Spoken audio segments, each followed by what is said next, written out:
Hello, કેમ છો બધા? તો જો અમે ગોવા જવા માટે તૈયાર થઈ ગયા છીએ અને ટ્રેનમાં બેસી ગયા છીએ. હું અને અયાન બંને મજાક મસ્તી કરી રહ્યા હતા અને અયાનના પપ્પા સૂઈ ગયા હતા. તે આખી રાત જાગ્યા હતા. એટલે અયાન કેટલી મજાક મસ્તી કરી રહ્યો છે. તે ગોવા જવા માટે એટલો એક્સાઇટેડ હતો. એને ભૂખ લાગી હતી એટલે તે નાસ્તો કરતો કરતો તે બહુ મજાક કરી રહ્યો હતો. જો ફાઇનલી ગોવા પહોંચી ગયા છીએ. ગોવા પહોંચીને સીધા અમે દરિયા આવી ગયા, કેમ કે અયાન દરિયો જોઈને ખૂબ જ ગાંડો તૂર બની ગયો હતો. તેને રેતીમાં ઘર બનાવવું હતું, એટલે એની સાથે હું પણ ઘર બનાવવા લાગી ગઈ. જો અમે એનું ઘર બનાવી રહ્યા હતા, બધું બનાવીને રેડી કર્યું અને એટલો એક્સાઇટેડ હતો, એટલો એન્જોય કરી રહ્યો હતો ગોવામાં. દરિયા પાસે દોડીને એના પપ્પા પાસે જતો રહ્યો અને હું વિડીયો બનાવી રહી હતી. એટલું સરસ હતું સૌંદર્ય, એટલી બધી મજા આવતી હતી.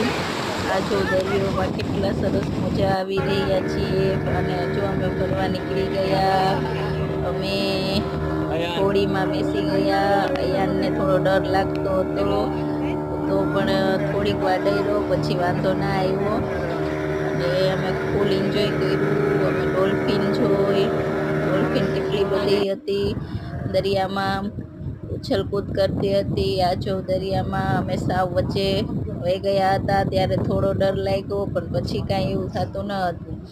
આ દરિયામાં એટલા બધા મોજા આવતા હતા. આ જો બીજી હોડીઓ પણ બાજુમાં તરી રહી હતી. અયાન ફાઇનલી પાછો દરિયાકાંઠે આવી ગયો છે, કેમ કે તેને દરિયામાં નાહવું હતું, એટલે થોડી વારે અમારે ત્યાં જવું પડે.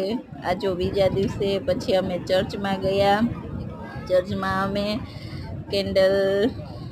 કેન્ડલ ચડાવી અને પછી અમે ચર્ચમાં ગયા. ચર્ચમાં જો વિડીયો ઉતારવાની મનાઈ હતી, પણ કોઈ નહોતું, એટલે છાનો મોનો વિડીયો ઉતારી લીધો છે. આ જો ચર્ચ છે.